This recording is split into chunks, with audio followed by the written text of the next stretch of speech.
Hello കുഞ്ഞു കൂട്ടുകാരെ, ഇന്ന് നമുക്കൊരു പുതിയ സുഖ സബ്ജി ഉണ്ടാക്കിയാലോ? ആലു ഭിണ്ടി സുഖ സബ്ജി.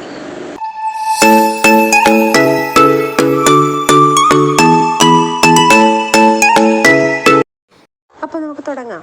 എന്തൊക്കെ വേണം? സവാള നീളത്തിലരിഞ്ഞത്, വെണ്ടയ്ക്ക 1 ഇഞ്ച് നീളത്തിൽ കുറുകെ മുറിച്ചത്, പച്ചമുളക് 2ആയി പിളർന്നത്, ഉരുളക്കിഴങ്ങ് പുഴുങ്ങി ക്യൂബായിട്ട് നുറുക്കിയത്, പിന്നെ തക്കാളി ജ്യൂസാക്കി വെക്കണം. എന്നിട്ട് ഒരു ഇരുമ്പ് ചട്ടി ചൂടാക്കി വെളിച്ചെണ്ണ ഒഴിച്ച് അത് ചൂടാകുമ്പോൾ ഇച്ചിരി ഉപ്പ്, മഞ്ഞൾപ്പൊടി ഇതൊക്കെ ഇട്ട് അങ്ങോട്ട് ഇളക്കിയിട്ട് വെണ്ടയ്ക്ക അങ്ങോട്ട് ആദ്യം ഇടണം. അപ്പോൾ അല്ലെങ്കിൽ വേവ് പലതായിരിക്കും. വെണ്ടയ്ക്ക അങ്ങോട്ട് ഇട്ട് നന്നായിട്ട് ഇളക്കിയിട്ട് ഒന്ന് അടച്ച് വെച്ചൊന്ന് വേവിക്കണം. ഇച്ചിരി കണ്ടോ വെന്ത് കഴിയുമ്പോൾ അതിനകത്ത് കുറച്ച് സവാളയും പച്ചമുളകും എല്ലാം കൂടി ഇട്ട് വീണ്ടും അതൊന്ന് ഇളക്കി ഒന്ന് അടച്ച് വെച്ചൊന്ന് വേവിക്കണം.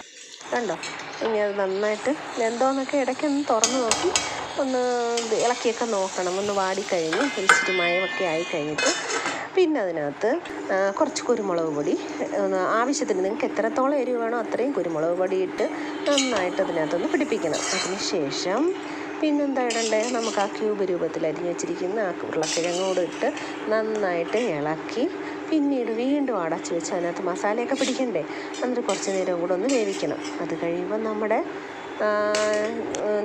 സുഖ സബ്ജി കുറച്ച് റെഡിയായി. ഇനി ഇച്ചിരി പുളി വേണ്ടേ?